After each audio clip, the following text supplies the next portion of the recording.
J'ai commencé très jeune par la musique. J'ai toujours écouté beaucoup de musique à la maison, etc. J'ai commencé très tôt par l'éveil corporel, mais à 3 ans. Puis j'ai fait le conservatoire de classique dans le 2e à Paris. Un petit peu de contemporain au conservatoire aussi. Puis j'ai découvert la danse un peu plus urbaine, on va dire. Et petit à petit, j'ai découvert la danse hip-hop adolescente, plus dans les quartiers de Paris, en banlieue ou à la place Carré ou Halles. J'ai fait un bon bout de chemin vraiment dans le hip-hop, dans les battles, dans les créations hip-hop. Et parallèlement, avec des gens comme Angelin Prel-Jocage ou Sylvain Groux, dans une danse beaucoup plus contemporaine. Donc ça s'est toujours mélangé, croisé, et j'ai toujours eu un panel assez large de danse. J'ai d'abord commencé à être danseuse-interprète pour Madonna, puis j'avais chorégraphié un tableau pour elle. Et en revenant de cette tournée, je crois que j'en avais un peu marre d'être danseuse-interprète et j'avais beaucoup plus envie de me concentrer sur la chorégraphie, autant dans ma compagnie, dans mes projets perso, qu'en collaboration avec des artistes. Et alors j'ai rencontré Stromae. On a vraiment parlé la même langue, on s'est compris, on avait envie de la même chose, pas d'un décor vivant derrière un chanteur, mais d'une danse qui faisait sens, qui était cohérente avec son univers, et de mettre la danse au premier plan, en tout cas au même plan que l'artiste. Et j'ai adoré cette façon de travailler là. J'ai fait perdurer avec les autres artistes, que ce soit Christine and the Queen, Angèle, Catherine Ringer. La danse, pour moi, c'est un outil pour raconter des choses. Dès lors qu'un mouvement de danse est codifié, danse et qui ne me raconte rien, il ne me touche plus. C'est pour ça que je suis très sensible à la corporalité des gens qui ne dansent pas forcément, mais qui vont être dans une gestuelle, oui, sportive, d'un mouvement répétitif, ou alors dans une gestuelle d'explication avec des mains, c'est déjà de la danse pour moi. Et des vols, je suis très sensible au vol et au déplacement animalier, et au déplacement de la nature, une matière qui a une influence sur un être, un objet. Le vent qui souffle dans des fleurs, dans des feuilles d'arbres, je trouve qu'il y a un déplacement, et en fonction de l'intensité du vent, c'est pas le même déplacement, c'est pas le même... Ça me touche et ça m'inspire beaucoup.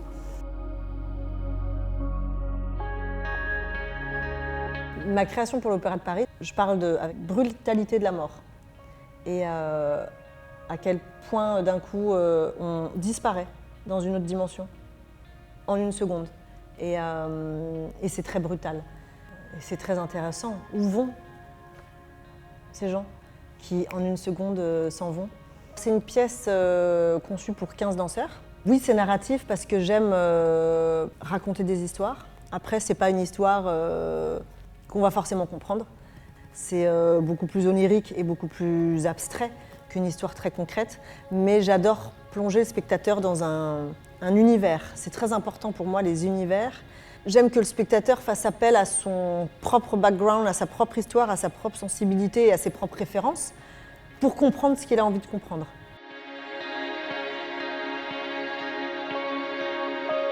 Je fais des pièces en général pour exulter des problématiques de la vie.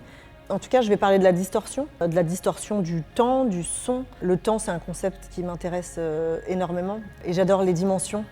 De ne pas voir les choses comme ça, mais de les voir vraiment dans une globalité ronde à 360. Donc c'est un peu, en tout cas, ça va se passer dans un espace-temps particulier, je dirais entre la vie et la mort.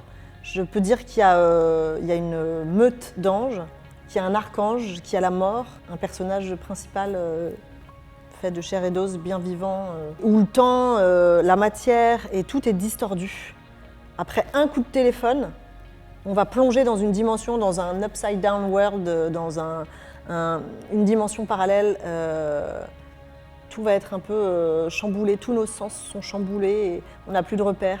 Et j'aime bien ces espaces où tout est possible. Et après, mes influences, par exemple, David Lynch, beaucoup. J'aime beaucoup son travail cinématographique qui est très concret et en même temps très abstrait, parfois absurde, mais en même temps il y a du sens, mais on n'est pas sûr. Enfin, tout est réel et en même temps pas du tout.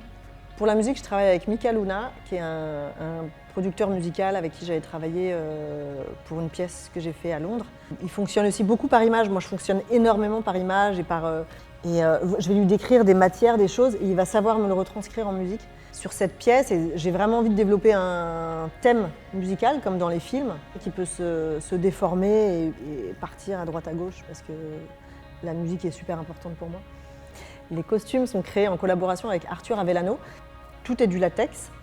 Mais c'est des grosses silhouettes assez structurées. Y en a qui font vraiment peur, avec des cagoules, des foulards dessus, des grandes vestes hyper structurées pour la mort, c'est vachement bien. Et puis il y a des trucs hyper glam, mais latex, en fait c'est puissant, ça fait peur et c'est en même temps